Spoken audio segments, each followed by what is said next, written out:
You're watching Canadian Muslim News on Muslim Network TV. From Toronto, Ontario, I'm Samia Said. Welcome to the show. Coming up, we have an interview with Afeefah Hanif, a Toronto-based photographer for her project Colored Girls and Colored Walls. But first, let's go over the headlines. Quebec Premier backtracks on anti-vax tax to maintain social peace. Canadian Jewish organizations denounce use of Swastika, Star of David in truck protests. Indigenous delegation to meet Pope Francis in March for reconciliation. Judge rejects Travis McMicheal's plea deal in federal case over Ahmaud Arbery's murder. And now the details. Quebec Premier François Legault announced yesterday that the government will not impose a tax against unvaccinated Quebecers in order to maintain social peace. He said that he does not want to add an additional pandemic restriction and wants to avoid dividing the people. Labeled the anti-tax vax, the legislation was proposed to encourage the estimated 540,000 unvaccinated Quebecers to get the shot. They might have had to pay $100 to $800. Opposition party members voiced their concern with Legault's decision, saying that the tax was a diversion that lost time in office. The Centre for Israel and Jewish Affairs, or CIJA, in B'nai B'rith, Canada denounced the use of Nazi symbols by anti-vaccine protesters in Ottawa. The protesters displayed Nazi swastikas.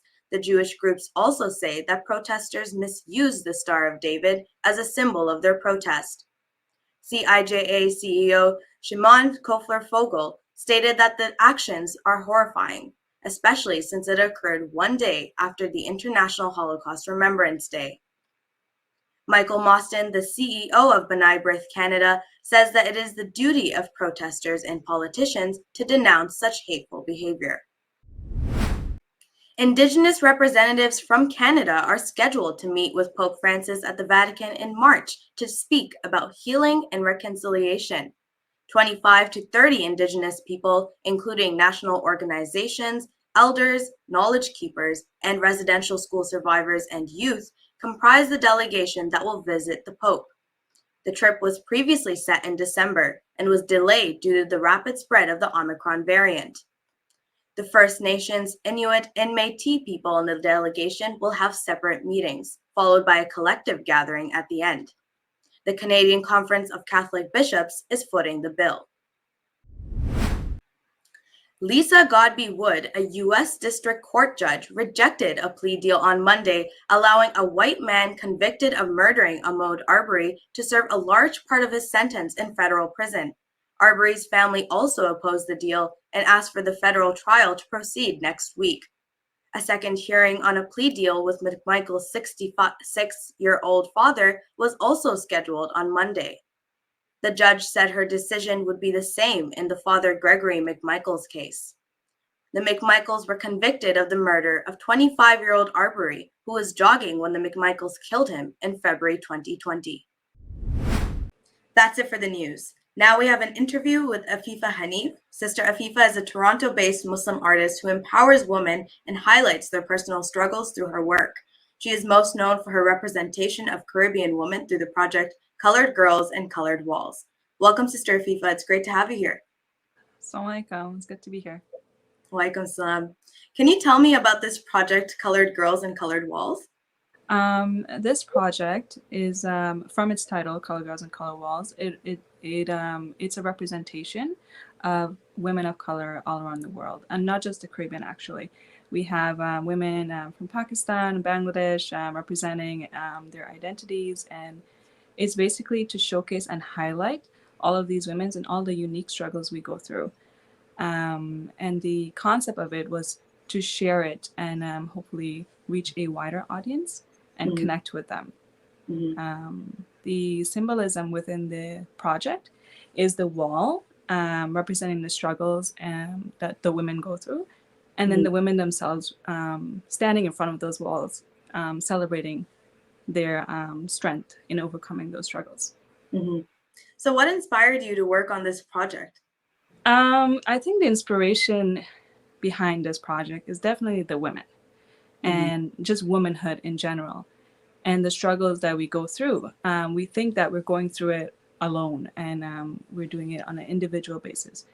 But when we start to talk about it, we start to connect with a wider audience. And basically, I wanted to inspire other women on their journey. Mm-hmm. And did you work on this project as a photographer by yourself? So initially, it started as a hashtag, and anyone could have joined the project.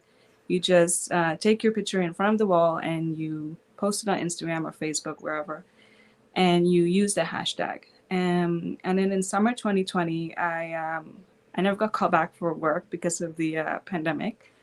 And I started to offer my services to these women and take their portraits. So it was a one-man show for the summer of 2020, yeah. And then how did it transform from being a side project or even a one-man show to becoming the bigger project of Colored Girls and Colored Walls? I think it's the women themselves, honestly. I didn't see it at this level that it's at. I didn't expect this response from women and from our audience.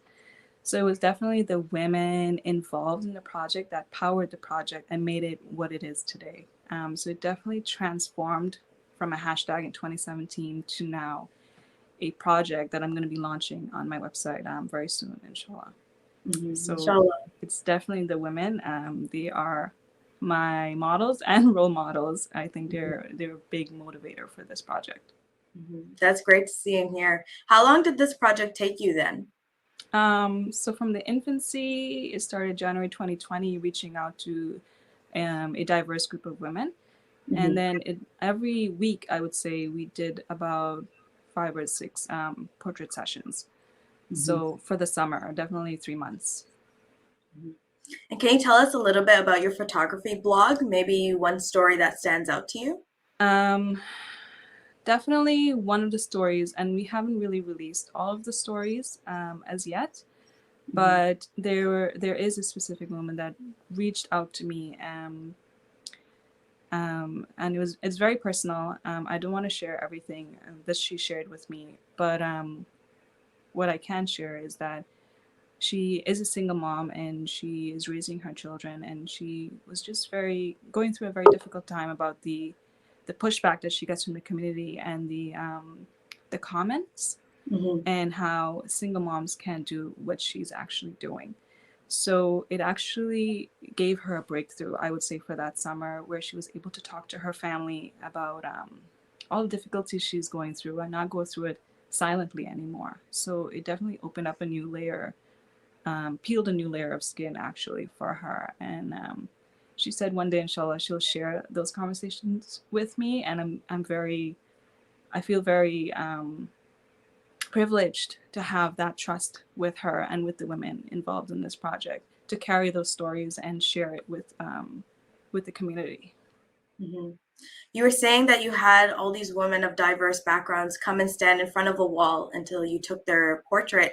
What is the significance of standing by a wall and then you taking their picture? What is it meant to show? So the symbolism within the project is definitely the wall, and the wall.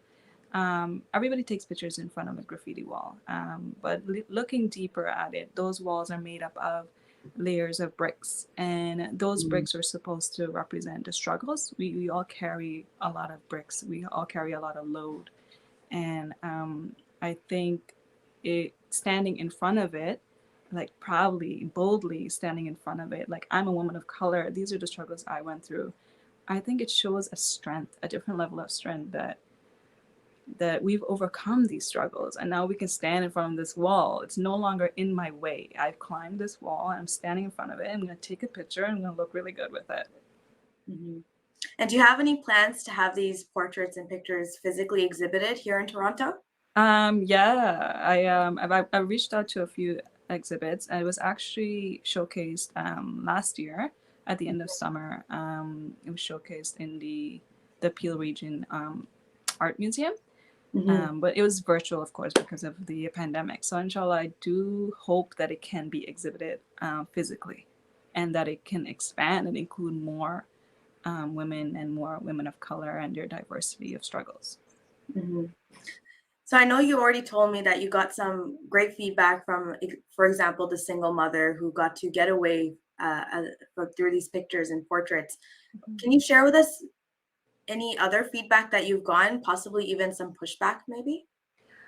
So far, I think the project is still in its infancy, where alhamdulillah, it's reached a lot of people with platforms like yours, and I'm able to tell the stories, but it is still very much in its infancy. So I haven't gotten much pushback, but I've gotten an overwhelming sense of an overwhelming response of positive feedback, and it's been very encouraging to continue this. So this project is definitely going to be an ongoing project, and Mhm. hopefully include more women and more struggles. So alhamdulillah, the feedback has been that it, a thankfulness and a celebration of the space that it's created, that women can share their stories and other women can connect. Um, so Mhm. that's been the feedback so far, and positivity and Mhm. just encouragement. And is that the plan of the positivity?